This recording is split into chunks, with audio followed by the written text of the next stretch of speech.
Hello and welcome back to the Masonic Roundtable, a weekly hangout where Masons from around the world get together to talk about Masonic news and opinions in a friendly and social manner. The thoughts and opinions expressed here are solely the opinions of the participants and do not represent any Grand Lodge statements or positions. Make sure you keep your conversations open for the public and on the level. To interact with us, send questions and comments to our Twitter page at Mason Roundtable or on the Facebook event page. As for introductions, my name is John Ruark, past master of the Patriot Lodge number 1957 in Fairfax, Virginia. I'll hand it off to the elusive Jason Richards. Hey guys, Jason Richards, Junior Warden of Acacia Lodge number 16 in good old Clifton, Virginia, and very happy to be back after my 2-week absence. Welcome back. Glad you have all your appendages. All right. Yes. Who's calling? Robert? I'm currently in a hotel room. Yes, I can see that. Thank you for joining us remotely. Robert Johnson. That was my phone ringing. Oh, that was your phone. Absolutely ridiculous. Sorry about that. Anyway, Robert Johnson, host of the Whence Came You podcast, 9:30 Sunday nights, and the almost done worshipful master of Waukegan Lodge number 78 in Soso, Waukegan, Illinois. The phone's ringing. It's like there's like a Matrix reference there. Dude, right. This is why you don't have a landline. You shouldn't. One should not have a landline in this day and age. I don't. All right, Juan Sepulveda. Good evening, everybody. Juan Sepulveda from Orange Blossom Lodge number 80 in Kissimmee, Florida. And I am the host of the Winding Stairs Freemasonry podcast. And will you please do us the honor of introducing tonight's special guest? And tonight we have the pleasure of having my good friend, my brother from another mother, Victor Rosario. Victor, welcome to the Masonic Roundtable. Thank you, gentlemen. I appreciate it. Victor Rosario from Winter Garden 165 of the proud 17th Masonic District here in our Winter Garden, Florida. Excellent. Thank you. 2 Floridians on one show. Awesome. All right, Puerto Rican. Oh, it's true. Should be controversial. That's hilarious. All right, we're going to switch things up tonight. We're going to skip over Masonic news for now and go straight to the Masonic Monday question on Tuesday. You'll notice we're Nickless. We are -1 Nick. So tonight we'll read off in his absence. He purely failed this whole concept of balance for tonight's show and could not commit to tonight, but that's okay. We still love him Next anyway. week's topic's priorities. He's trying to give good examples for us to understand the whole balance concept. Remember that time when I wasn't there? Remember that time Jason dialed in from Denver? Yeah. And Alrighty. phone kept going off. Yes, when Robert couldn't silence his phone. Don't worry, it's off the hook. Boom. Alrighty, so for last week's Masonic Monday question on Tuesday, the answer was the Order of Judas Maccabeus. So the bonus question was the Order of David and Order of Judas Maccabeus. And those TMR listeners who got the answer correct was Greg Guffey, Jonathan Doucette, Joey Boyer, Josh Bartz, Brian K. Duquette, Chuck Springer, and Simon Dick. So congratulations, brothers. It was an interesting order that was mentioned in last week's show. So definitely check out the Order of Judas Maccabeus. Now for this week's question, let me see, I do have a graphic to go along with this. Stand by. Alrighty. This one was kind of an interesting spin that he took, where he was showing some playing cards. What does playing cards have to do with Masonry? Well, the question for the week of September 14th, 2015 says, open a deck of standard playing cards. Now take out the face cards. Before you is the father of one of our first Grand Masters, ritually speaking. Find him. Who is this famous father? Which suit? and which card value? When you have the answer, send it to masonicmonday@gmail.com. Don't forget to include your lodge name and number, and the hashtag #WhereIsNick. So that's kind of an interesting spin. You only have 12 to pick from, so you have a 1 in 12 shot of getting it right. But definitely check that out. I'm very curious what the answer is. Alrighty, now into Masonic news. We have a biggie that is hot off the press. And we're going to piss people off tonight by talking about it. Yeah, brace yourself, guys. I mean, but it's important enough to talk about. See, that's something that we've talked about for TMR is to have that conversation, right? Bring up those hard topics. Well, this is one of them. According to Chris Hodap's blog for today, Tuesday, September 15th, 2015, we have some disturbing news from Tennessee. It seems that a gay brother recently married another man because he's allowed to, according to the Supreme Court ruling. And unfortunately, according to the Grand Lodge of Tennessee's code, that it is a Masonic offense to, quote, engage in lewd conduct, to promote or engage in homosexual activity, to cohabitate immorally in a situation without the benefit of marriage, end quote. Therefore, the Grand Master is making moves to expel the brother. How this came to light is that the brother himself has published his own letter to the fraternity, to the Grand Lodge, and has actually carbon copied it to every Grand Lodge in the United States of America and the United Grand Lodge of England. So he goes into detail on how his actions were justified, how the Grand Lodge's actions are not justified. That just as a precautionary tale, this is one side of the story. The point of this conversation tonight is not to point fingers and say who is right and who is wrong, but we do need to talk about this subject itself. Now, this is kind of where I go on my soapbox for a minute. Jason and I have previously written about homosexuality and Freemasonry right after the Supreme Court ruling. Jason, you want to cover that real quick?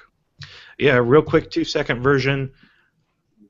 Homosexuality is not unmasonic because homosexuality and unmasonic conduct is often viewed within the lens of religious perceptions, and religion and politics have no part in the lodge.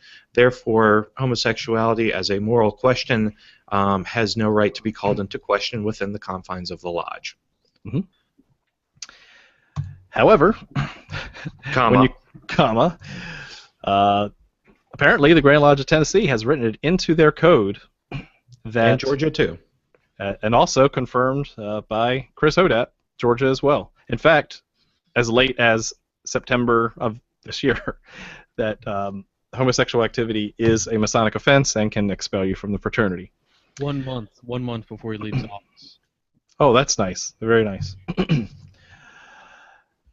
So, where do we go from here? I'll let the viewers. I mean, we've already put the link in the show notes on theMasonicRoundtable.com on episode 83, where you can read it all for yourself. I've read through the codes. I've read through the response from the brother. Now, of course, we only hear one side. We don't hear the Grand Lodge's side of the story. But what seems to have happened is that, again, this brother married his spouse and put it on Facebook and shared the pictures with the world. Nothing to be ashamed of. That was his choice. It was fully legal in the state of Tennessee and in, as ruled by the Supreme Court. However, he clearly broke the code of conduct as according to the Grand Lodge of Tennessee. So when you become a Mason, you've got to follow those rules that are laid out in your Grand Lodge codes. There's really no choice. If you choose not to follow those, your options are follow them, demit and leave Freemasonry, or he chose civil disobedience, to prove a point. And unfortunately, that point is moving toward the penalties for disobeying your Grand Lodge.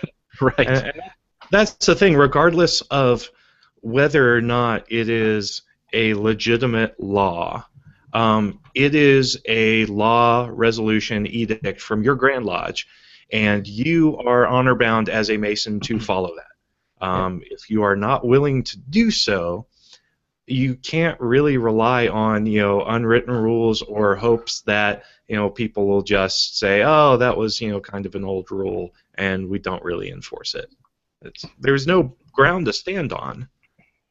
Yeah, in the Masonic, I'm sorry, Oh, in the Winding Stairs Freemasonry group, Brother Tom Acousti, whom we love very much, he actually posted this information earlier today.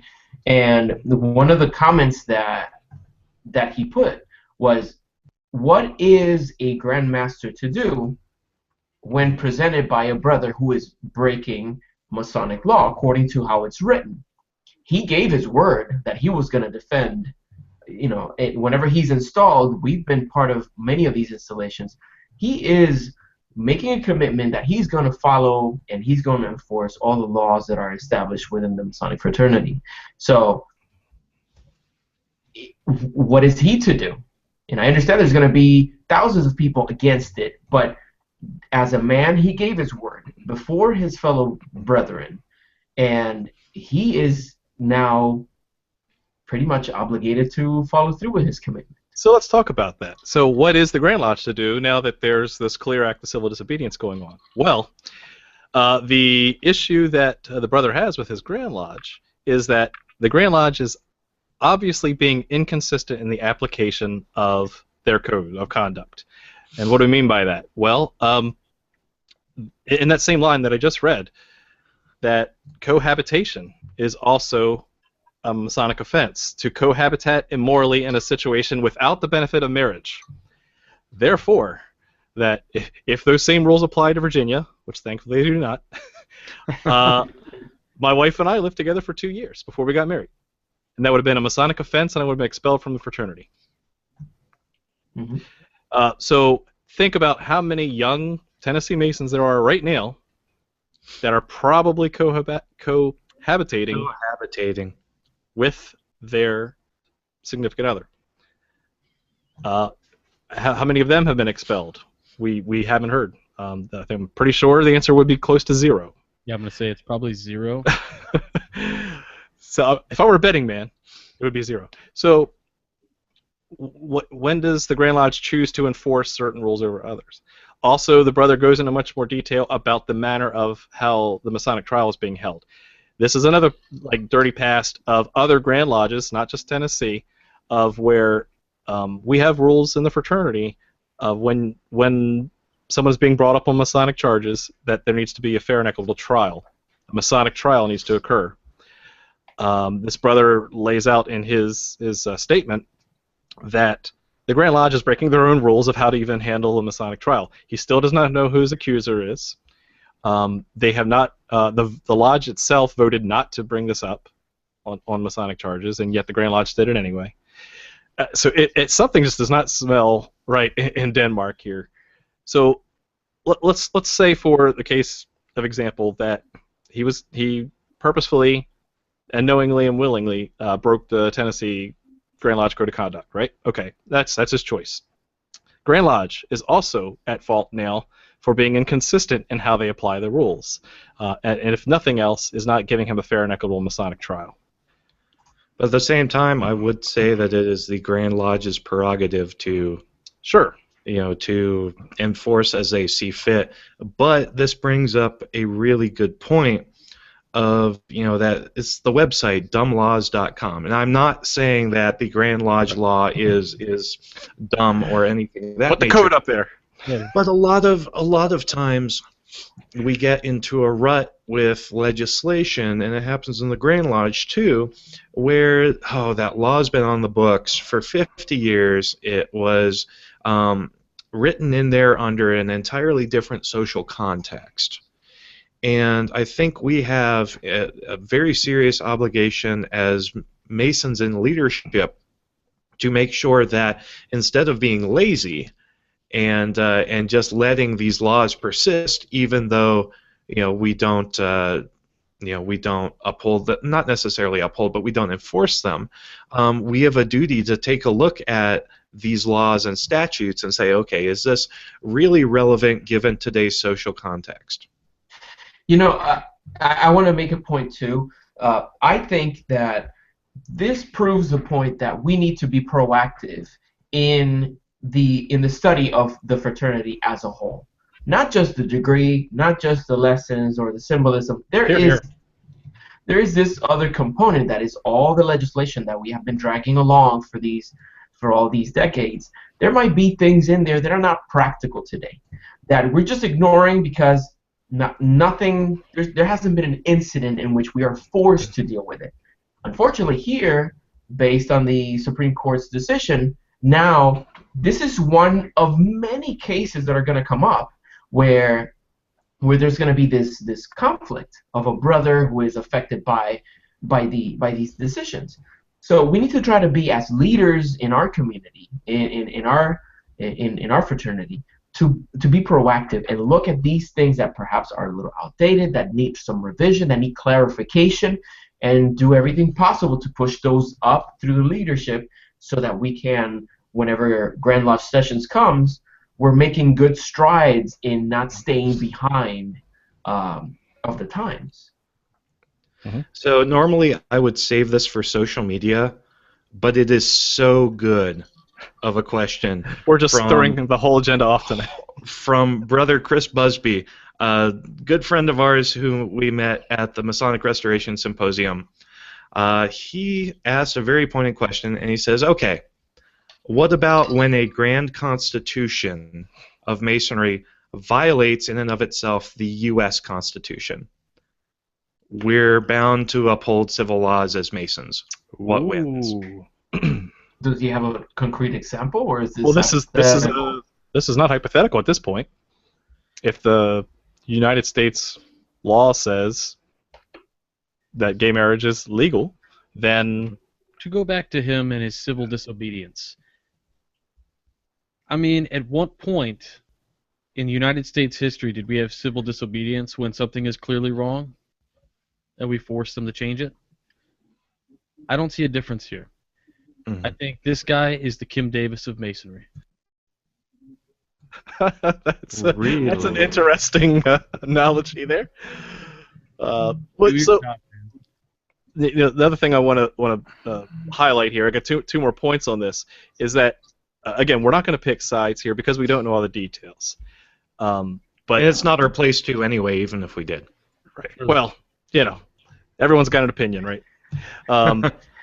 But here's the thing. In the 21st century, this is all out on the internet now, right? We're all talking about it. We don't even, none of us are in Tennessee, and here it is. We're talking about it. We're putting on a podcast. That's going to go out on the internet.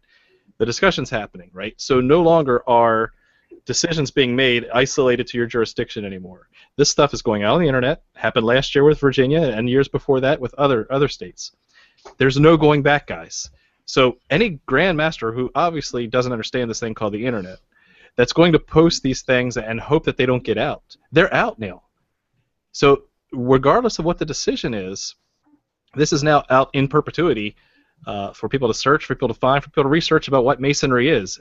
And I applaud the brother in his defense to put this out there and put this out there in his fight for transparency.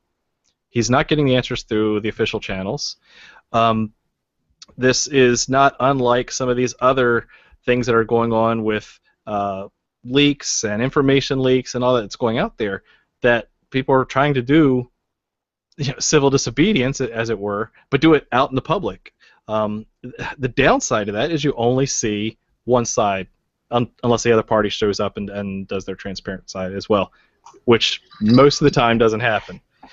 So to build on Juan's point, the last point that I want to make, I'm sorry to be long-winded about this, but this is a hot topic. Yeah, shut up. Yeah, sit down.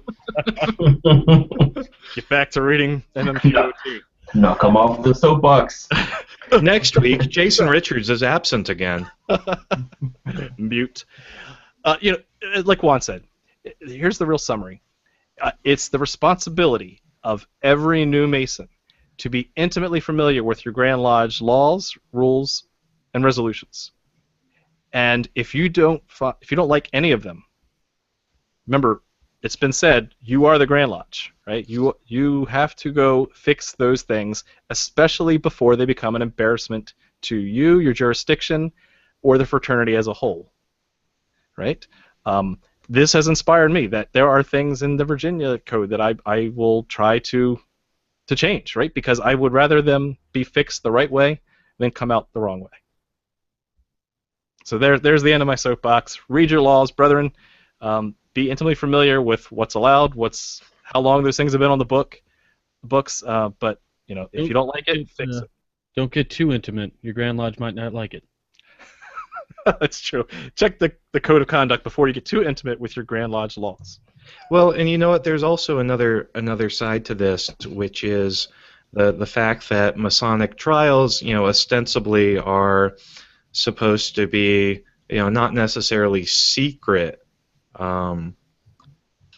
order or secret, not even ceremonies, but affairs. And so I do disagree somewhat with the way this brother chose to out this. Bless you. Excuse me. The flowers are blooming in Denver. But he took something that was inherently meant for a specific kind of audience and spread it out to the entire world. And I've known other people who have gotten the same kind of flack for that. But the question is, okay, when do you realize that going through the proper Masonic channels isn't going to work? Because this is something that I think, regardless of right or wrong, is going to potentially cause a grave amount of damage to the fraternity in today's world. Because Freemasonry is not a Christian organization, no matter how many brothers out there want it to be. I am saying that as a committed Christian. It is an organization that accepts men of all faiths, provided they believe and agree in a higher power, supreme being, whatever form that takes. And with that, when we're so mired in morality and the morality of the day isn't actually matching up to the morality under the law, I think there's a problem there.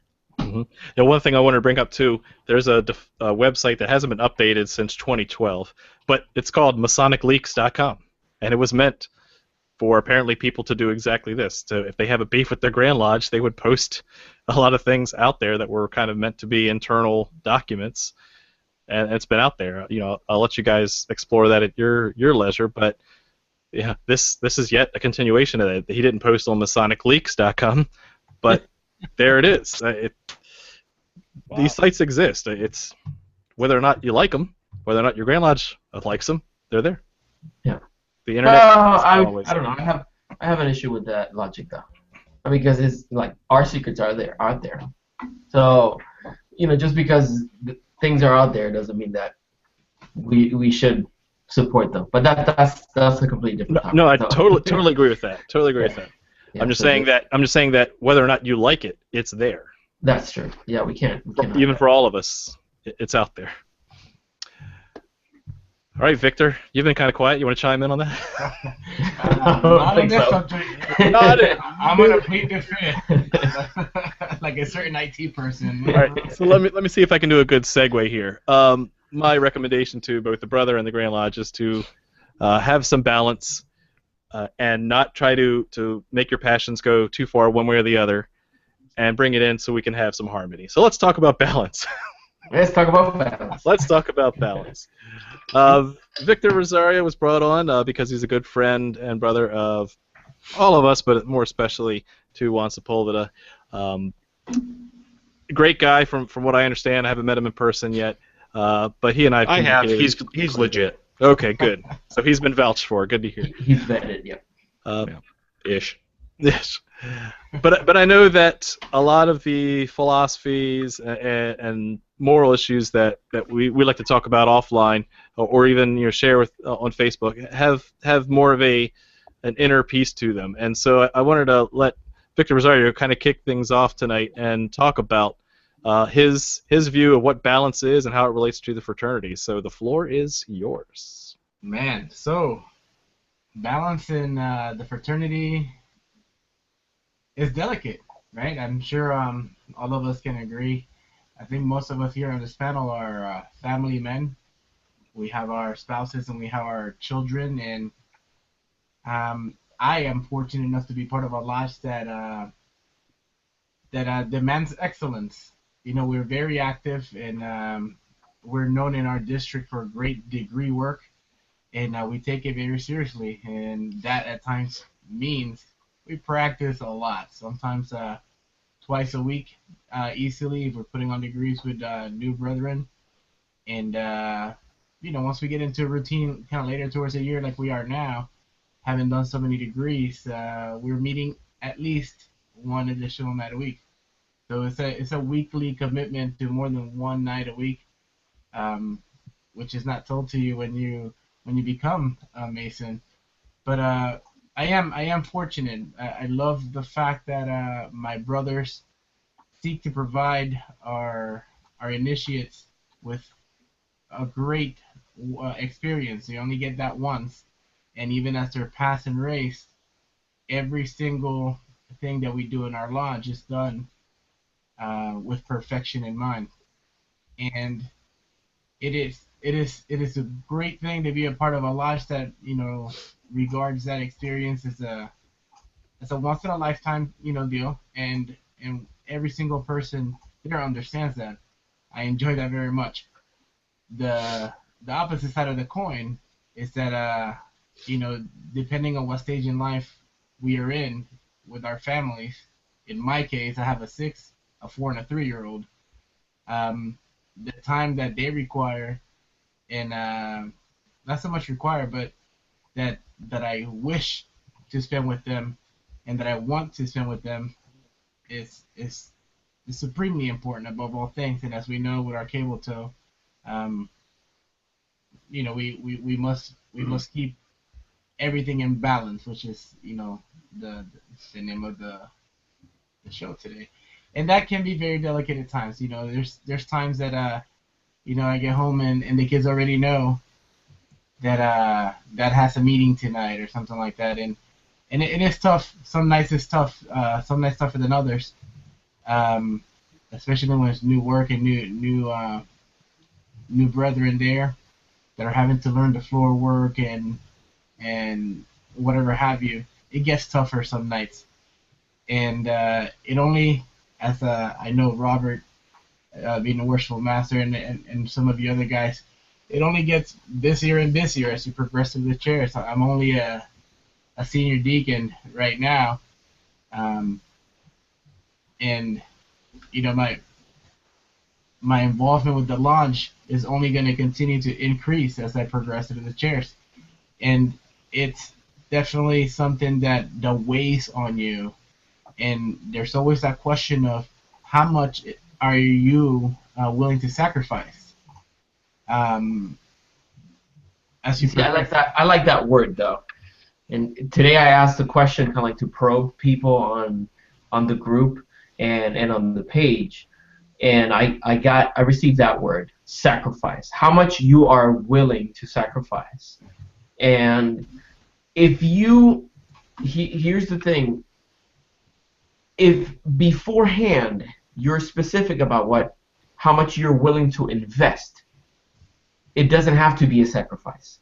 It's a conscious decision from the beginning. So it's not like you're switching priorities midway, And for the new brothers that are joining the fraternity, it is wise for them to pay attention to that from the very beginning. Understand as much as they can without knowing so much that they need to prioritize what are the things that are important in their life. If they're single, they don't have a spouse, and they really enjoy the philosophy of Masonry, then from the beginning they can make a conscious decision that they're going to be more involved in lodge and less in the family, or vice versa for the opposite way.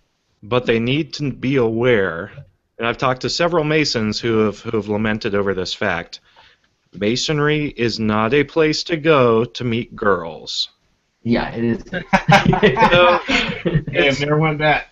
so I mean, unless you want to go to Larkspur, but outside of that, you need to still have balance as a single man in Masonry, because you don't want to miss the opportunity to have a family if that's something you want to have. Correct, and that's something that you mentioned when you said it's a conscious decision. However, in my experience, when I started Masonry 5 years ago, I didn't have a 7, a 4, and a 3-year-old. So my time, and my commitments were different. And once you make a commitment and you're going through the chairs, a lot of times you're progressing from one step to the next, and you're going through the zone meetings, the MLT meetings, and different things like that. And your commitment levels at home, at work, professionally, I'm sure those of us sitting here, we're not in the same place professionally, 5 years ago or 7 years ago as they are today. So although it's a conscious decision at some points, it requires, for those of us that are married, a great deal of communication with our spouses and our significant others, that they know where we stand, where we are, what we are experiencing, what we're dealing with, what next year is going to bring. If I'm required to go, I know the Grand Lodge is not going to meet in Orlando like it did for the last couple of years. It's not going to be a 3-hour drive from here, a 6-hour round trip, and it's a whole weekend long. So the commitments change, and the conscious decision that once was, has to be reevaluated every year as you progress through the chairs, and the communication with your worshipful master and everyone else in the line that's expecting a certain commitment from you. We should have that conversation early in the year, with our spouses, and keep them updated throughout the process. And Victor, you actually hit on something that I think is the most crucial element of balance, and that is communication. Because it is the key to making sure that you're giving your lodge the attention it needs to grow under your leadership. It is the key to making sure that your family is getting the attention they need, your job is getting the attention they need, and you are getting the time away from everything that you personally need. Well, communication doesn't really work with the last bit, but it was a really, really good analogy up until that point. But the fact of the matter is the key to maintaining balance all starts with open, clear, honest communication. And I think that's something that cannot be overstated. That's true. And so when you look at it, it's almost like the cliche of the guy looking at the girl, and she's disgusted with the decision, and he says, "You knew what this was." From the beginning, you kind of have to set those ground rules that, not that you have your time, she has her time, and if you're honest from the beginning with what you do and what it means to you, and so much of it rides on this mutual respect for what's being done with our time. And to a certain point, this might sound rude or whatever, but non-active members, this doesn't really apply to. You guys kind of already made your choice. And what that is, if we're active, I think you need to look at it. I don't believe in balance per se. I just triage everything. So they can go hand in hand. Says the man with the 24-hour calendar. It's right. Yeah, I schedule everything, and I schedule it according to what takes precedence. Priority, right. So, and those priorities. That's balance. It's really the logical thing which has the greater impact on humanity. If that sounds cheesy, whatever, it doesn't matter. But you have to set aside those things. First birthday or a third degree. First birthday. Yep. After work function or a third degree. For me, it's a third degree. Mm-hmm. Work says I have to work on lodge night. I find another job. That's just how I do it. So you got your priorities defined. And by the way, those priorities are going to be different for every brother out there. Absolutely. And I'm a big one. Family comes first, and so you have to balance that around that. So I like your two examples there. One thing I want to build on that, if you don't mind, Robert, is that so prioritization is a huge aspect of balance, because you can't do everything. Let's just call it for what it is. We're never going to live long enough, and there's always more to do than time will allow. But one thing I like personally out of the philosophy of Masonry is that we're taught balance in even as early as the first degree. That we have in the working tools of the entered apprentice degree, which I'm not going to go into much detail on. In the working tools, it tells us how to do time management. We also have a point within the circle that tells us how to center ourselves. So what I think is amazing is when you really deconstruct that from a philosophical perspective. Here I'm going to go kind of deep and esoteric, so hold on. Before you do that, real quick, isn't there like a blog called The 2-Foot Ruler? I've heard of it. It talks about balance or something. Nope, you're breaking like up. I think you're going through a tunnel, Jason. Okay, that's fine. Yeah, go ahead, John. Delve into the esoterics. But it really comes down to you're taught that early on in your degree work for a reason. That the entered apprentice degree is the foundation of what you're going to build the rest of your progressive degrees on. It is no mistake that you have to start with balance, so you can then understand and acquire the knowledge in the progressive degrees, and to include all the way up through all of the appendant bodies. Yeah.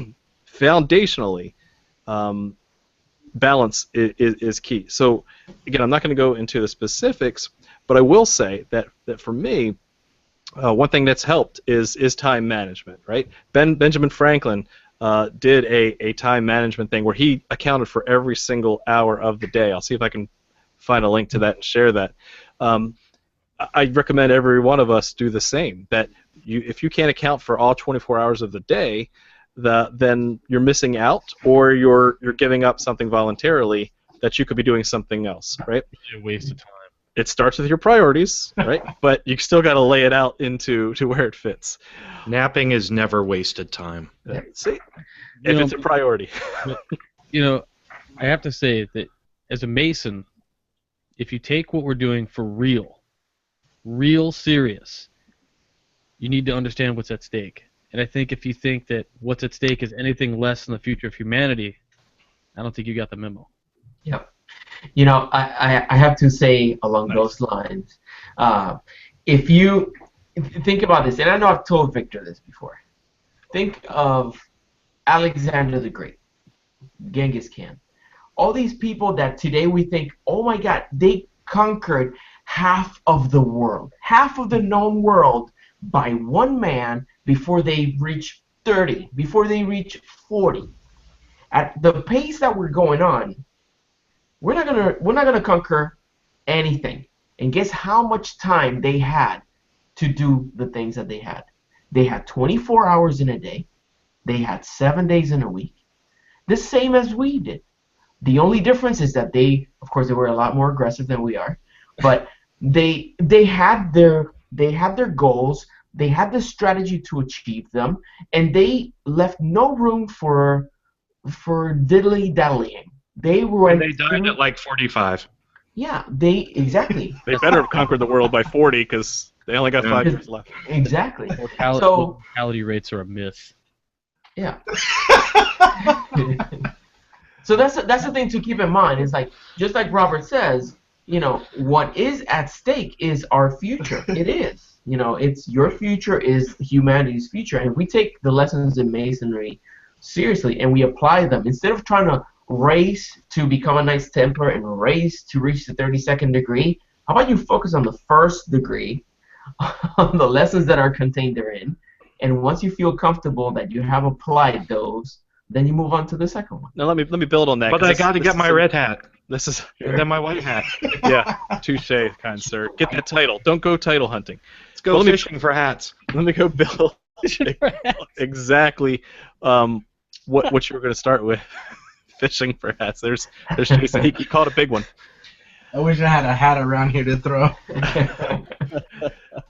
But that was the other thing I was going to say from a philosophical perspective, is when you look at the Eastern philosophies, Zen and focus, and doing one thing very well before you move on to the next thing. You hear that, Greek restaurants? Do one thing very well. Don't do anything else. So don't have a Greek/taco restaurant. Please don't. But what I found, this is just me personally, from a productivity perspective, if you can just block off work, again, it helps if you start with that layout your 24 hours of the day, include your sleep, because that's important. But when you do something, when you've blocked off that time, don't be distracted, right? Do that one thing very well with purpose and intent. And what that does is it allows you to free, your mind to focus on the task, accomplish that task, and move on to the next block of work. That's why we're taught to divide our time up on purpose. Yep. Now I want to share an analogy with the brothers. I used a painting that I created that I really love. That's called Fragile Balance. I use that as the cover for the episode. So if you go to YouTube, you'll see the picture. If you go to the Masonic Roundtable, you can see it there. Maybe not tonight, but eventually you'll see it. Here, imagine this. Imagine you're going to walk through a tightrope and think that. How do you walk through a tightrope? You walk straight through it. You don't think about it. You just go for it. You're walking on the tightrope. If your mentality is that you're going to shift your body weight at the very beginning of it, and you're going to keep on walking over it, keeping your weight shifted as you initially did, you're not going to get very far. Balance is not a static thing. It's something that continues to evolve as you take each step. So if you think you have it figured out now, next week you won't. It's an evolving process, and this is a lifelong battle for me, and I am sure that it's a lifelong battle for you. Every step you take, you have to readjust your priorities. You have to readjust the balance that you give. You have to readjust that bar that's keeping you in balance. Sometimes it has to stick out really far to one end to keep you on that rope. If you think that balance means keeping it equidistant from the center at all times, you're mistaken. This is something that is it's flowing. It's constantly, you're shifting your weight from one way to the other as your steps dictate. That's brilliant, Juan, because that's what I'm trying to get at earlier, which was talking about your priorities. And, of course, you're not going to go, oh, this week I'm going to go to the degree. Next week I'm going to take my kid to baseball. And then next week I'm going to have to tell him I can't take him to baseball because I have to do a degree. We're not splitting our time like that. It really is a constant evolution of how you're going to choose and what it, your analogy was better than where I'm going. But the choice is ultimately up to you. Yeah, sure. Like not everything needs to be or should be prioritized equally, and the five of us here aren't going to tell you how you should prioritize your life. We may have some suggestions, but it's your deal. It's not ours. Yeah, that's true. Long pause in silence. The podcast didn't end. Strategic pause just to let that sink in. This episode is brought to you by freemasonry.com. Thank you for that station identification. Branding. Now back to balance. No, but the important thing is, you might hear us here talking about this. We don't have it figured out. Our systems continue to flow, continue to evolve. The important thing is that you don't lose sight of it. That as you progress, you continue to revert back to those early lessons of our degrees to try to divide your time accordingly. And that you're giving a good portion of your time to your refreshment and renewal, let's call it. You're giving enough time to your family and to your work. However you want to divide it, just make sure that you're doing it in a way that it's going to support that ultimate vision that you have for yourself. Agreed. Thank you. All right, Victor, do you have anything else to add to that? I like what Juan said. Talking about a continuous balance. Just make sure that as you progress, in our case, through our stations, that we continue to keep our significant other aware of the commitments that it's going to require, and talk about what that would look like, and just keeping open communication and being flexible to the changes that that the different stations will bring, and make sure we don't end up lonely later in life because of the choices we make today. Yes. To that point, Victor, I was actually in the car the other night with a brother, and he was telling me about how his first marriage failed because she became a Masonic widow, and she found somebody else. Yeah, that ain't gonna happen here. And at that point, he left the Blue Lodge, the Shrine, and the York Rite, and the Scott. He left everything for like 10 years, came back to Blue Lodge only, and he left everything else. Wow. Alrighty, so Don't be a statistic. yes. Yeah. Don't let that happen to you.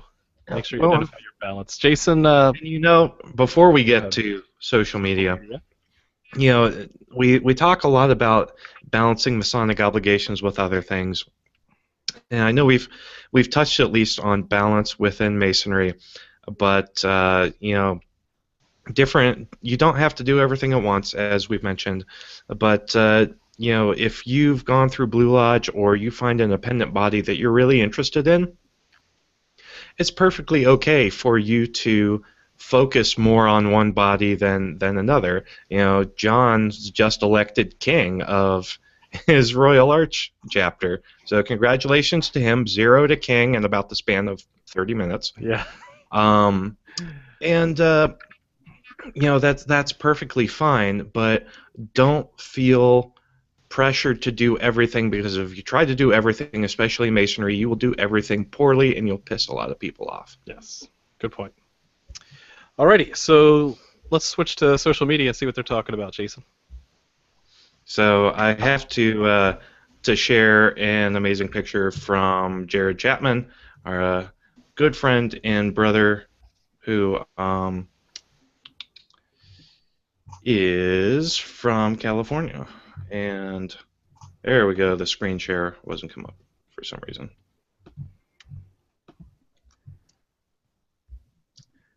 And when we talk about balance, this is really what it is. I actually I have to say that this is actually the opposite for me, because I hog the bed, and actually the cat hogs up quite a bit more. So for those on the podcast, it's his side, her side, and the cat's side of the bed. I'm sorry, baby. It wasn't that funny. It really isn't. I'm just laughing because of his face. So Get rid of the cat. Yeah. there's your balance. Yeah, Robert is going to support you on that one. So brother Jeff Ewing, who actually is a friend of mine from San Diego, who I actually got to see raised about 3 or 4 weeks ago, said, yes, one must master the secret and powerful word, not often heard in Lodge. No. And then Blake Leach wrote under that, well, isn't that a violation of the obligation? I've never heard that word said before in Lodge. You've never heard that before? I have heard adamantly when we were at an election, oddly enough, Royal Arch, and they said, hey, will you take this? And the guy was like, no. And they're like, no, seriously, will you take it? And he's like, I said no. And they're like, oh, okay. That guy has mastered balance. Yeah. That is so important, though. This week I had to say no to someone who I really admire, someone who I really like, a friend of the family. They reached out to me for a project that I could do if I had the time to do it. Mm-hmm. And if I was in a different spot in my life, I would have said, oh, sure, I'll do it, and then take forever to do it, do a crappy job about it, But I had to really say, you know what, I respect you enough to say no, because your project deserves my time and attention, and I honestly cannot give it to you without damaging something else. And my father-in-law, when I first was elected to one of the officer positions at Yola Lodge, I think it was 2013, if I'm not mistaken. I remember sitting at the table, at the dining table at Lodge before the installation, and he came up to me. He's not a Mason, but he's been a member of the Elks. Him and his whole family is. And he said, Juan, they are trusting you in this leadership position. Granted, it's the beginning of leadership within this place, but you have to be specific about what you are going to take on and what you have to say no to. Yes. Because for everything you're saying yes to, you're saying no to something else.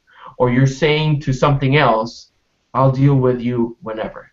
And you don't want to be that guy that says yes to everything and does crap everywhere. Agreed. And that stayed with me forever.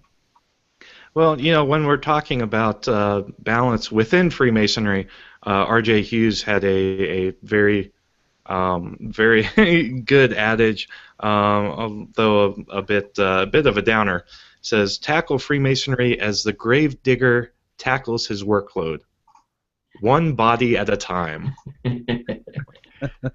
So how you're supposed to handle the Grand Lodges? One death in the fraternity at a time.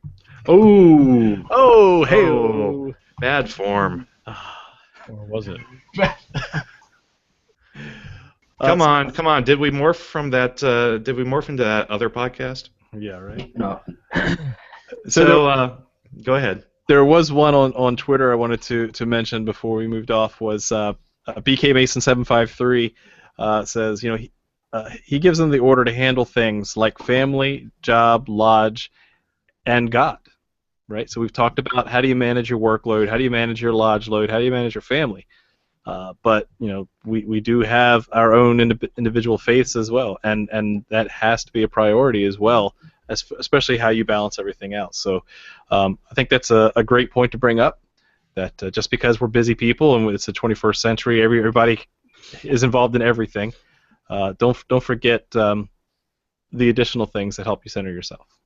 Well, and Chris Busby makes another really good point on Twitter, and he's asking the question of, expectations. Are we setting the wrong expectations for our candidates on the time that Masonry takes up from day one? It's only one night a month, I swear.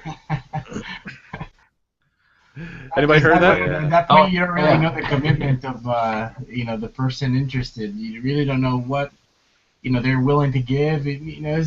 That's why it's so important for them to come to the dinners that you have and just expose them. Just like you said, just talk to them about what it could look like and what they're willing to give. And like Juan said earlier, again, we're going to continue to manage those expectations and adjust accordingly. And there's a big difference if let's say the brother is committing to going to lodge once a week, twice a week, but he's coming back to that lady as a changed man. If he's coming back, applying stuff and really becoming a better man as we sell it, then that's a different situation than if he's going to lodge, and he's still the same guy, and he's still not circumscribing his passions. He's not keeping his passions within due bounds. Then, that's a different deal altogether for the lady right there. Yeah. All right, so we're getting a little late into the hour. So what I'm going to do is ask all of us when we go through our closing statement, just give your 2 points and walk off the stage. And so we'll start with Robert Johnson. Give us your 2 final thoughts. My 2 final thoughts on balance. Number 1, remember what's at stake. And number 2 is, what's at stake when I say the future of humanity, that includes the experiences and the moments in time that you're leaving your family after you're gone. You do not want to alter humanity in the fact that when your son or your daughter is 35 years old and they think, oh, no, I don't want my husband or my wife to be involved in the fraternity because Dad was gone all the time. So there's a responsibility to look at it that way, and also for your kids to understand also what you're doing at your meetings, because I think what I said earlier about a mutual respect for what you're doing with your time, and this goes equal ways for the co-masons. If your wife is involved in a Masonic lodge or whatever, you know what she's doing. She's making people better. That's what they're working toward. And if you look at kind of that butterfly effect, that you're doing one little thing that's going to impact the rest of the world. So you have to look at it both ways. That family time, how that's impacting your kids, your wife, your family, your husbands, whatever, and also with the lodge. So I hope you guys are able to find balance. Maybe, John, you have a 24-hour, I've got a 24-hour. Maybe we should, maybe clean up anything on there and share our 24-hour schedules. That'd be kind of funny. That'd be awesome. I'd love to see that. Yeah. So, anyway, nice watch, Jason. And that's thanks. Yeah. So, if you guys like Masonic podcasts, 9:30 on Sunday nights when KMU comes out. Next week, I'm talking with Achilles Sidigos from Greece about a book called Chronicles from the Future. It is a modernized adaptation of a factual document called The Valley of Roses, which is one man's journey way into the future. How is it Masonic? Masons kept the original document for a really long time and didn't want it to come out in kind of the post-dictatorship Greece. So it's a pretty interesting conversation we had. And then don't forget about the Masonic Radio Theater. We just did Lodge of Gold Part 1, and when Jason gets back in town, he's going to be awesome and continue his role as Wyatt Earp. Am I like the only person you haven't gotten a part from yet? No. Okay, good. Worshipful Brother Adam Thayer, he turned in his lines. But we're getting on it early, and it won't take this long for the next one. So thanks again, Victor. Awesome points. It was great to share some time with you this evening. It really did mean the world to me when I had to drive forever and a day, and I hadn't listened to the Winding Stairs in a while, and I had the car conversations with you and Juan, and I was in the car, and it was perfect, and I'm forever in your debt. So thank you very much. All right, speaking of balance, I'm sure that was more than 2 points I asked for. So I don't care. Robert fails miserably, but I'm the master. he definitely set his priorities, that's for sure. Jason Richards, 2 points, and be quick. 2 points. First point, I got an email from Bashira Habad, brother Bashira Habad, who is one of our fans in Paris, France. She's also a Freemason in mixed masonry, and her husband is a Mason in regular mailcraft masonry. But she wanted to chime in, and she actually sent me an email, which is why I missed it, to say, in France, in male and mixed lodges, there's a ceremony of recognition between a couple, whether it's man or woman, or man to man, or female and female, and it's not even necessarily a recognition of marriage, but is just a presentation of the person with whom you share your life. And she says it's a really pretty ceremony. Unless you're cohabitating, and then you're expelled. Not in France. That's true. Not in France. Okay with that in France. In France. But hey, thanks so much, everybody, for watching us week after week. Listen, we are up to about 5,700 likes on Facebook, and I really know we can get 6,000. So please, if you haven't already, share our Facebook page with a brother, just with one brother who you think might be edified with the conversations that we're having and you think might like to join in similar conversations. Because again, that's what we're here to do. We want to spark conversation.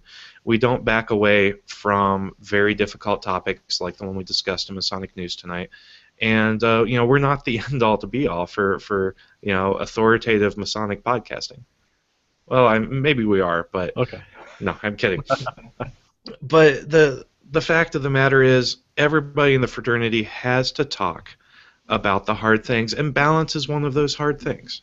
If when Masonry destroys a family because there's a lack of balance there, or when family destroys your zeal for the fraternity, it's just as destructive. So you really have to try to make sure you're giving everybody that time that they need in your life, most especially yourself. And that is what I'll end with. So like us on Facebook, subscribe, rate us on iTunes, let us know what you like, what you don't like. Send us an email, themasonicroundtable@gmail.com. Keep the show suggestions coming, because we've gotten a lot of really fantastic topics from you guys, and we are looking forward to getting to a lot of those very soon. Awesome. Okay, Juan Sepulveda. All right, balance. It's not the same for everybody. You find your own balance. You find to adjust every day as you move on. If you have priorities, they might change within a few days, within a few weeks, months, or years. Just be prepared to be fast on your feet and change your schedule accordingly. Just don't allow your superfluities to dictate what your life is about. Be in control. And you'll struggle with it, but that's fine. It's a process that might last you your whole life. As long as you're taking one step at a time and divesting yourself of those superfluities, you're doing it right. If you want to hear more from Brother Victor and I, you can check episodes 17 and 25 of The Winding Stairs. You can find them on iTunes, Stitcher Radio, anywhere you can find podcasts. We have very unique conversations, as you've heard Brother Robert mention. Thank you for listening to our to the Masonic Roundtable. We really appreciate the opportunities that have arisen from this exposure, and we have some really exciting things coming up next year. If you want us to be a part of your next Masonic event, just let us know. We might be able to make it happen. But 2016 is getting pretty booked. 2016 is getting busy, but we would love to come and meet you in person and have a chance to have a conversation that can help your lodge be re-energized. So make sure you stay in touch with us so that we can do that. And finally, there's one tool that I have made that hopefully can help you be reminded of keeping a balanced life, and it's the painting that I mentioned earlier. If you want to see it, go to freemasonryart.com and search for Fragile Balance. It's a painting that is very near and dear to my heart because I see it almost every day, and it reminds me the importance of keeping a balanced life so that I can treasure those memories with my family and still have an impact on society. So thank you, brothers. Okay, thank you. And Victor, thanks again for joining us tonight. And again, thank you for the awesome contributions you've made to both Freemasonry, Facebook conversations, and the Winding Stairs podcast. What else would you like to add before you sign off? Well, first, thank you guys. Thank you guys have been too kind. I enjoyed listening to the Masonic Roundtable and the other podcasts that are here mentioned. And I appreciate getting the opportunity tonight to share a little bit of me with your audience, and hopefully there was something there that was said in the conversation that will help an individual gain better control of their situation and maybe gain some perspective, balance, and make sure that they don't make mistakes that have already been made because it's unnecessary. Again, thank you guys. You guys are very kind, and I look forward to participating in any future event that you may invite me. Excellent. Thank you, Victor. All right, so wrapping things up, the last things I'd like to contribute is when you're doing your balance, focus. Be in that moment. When you're there, be there. Don't be distracted. Those other times will come to work on the other things that you need to balance out in your life. And when you go to switch to those things, be in that moment. And that's the only way that you will purely enjoy it, savor it, nurture those times. If it's with family, be there with your family. If it's at work, dedicate yourself to work. And so really when you do that, you'll find you can be productive, satisfied that you've accomplished so much, and also balanced and grounded that you've been able to cover the gambit of what your priorities are. So with that, thank you very much for watching, and keep searching for more light. See you next week.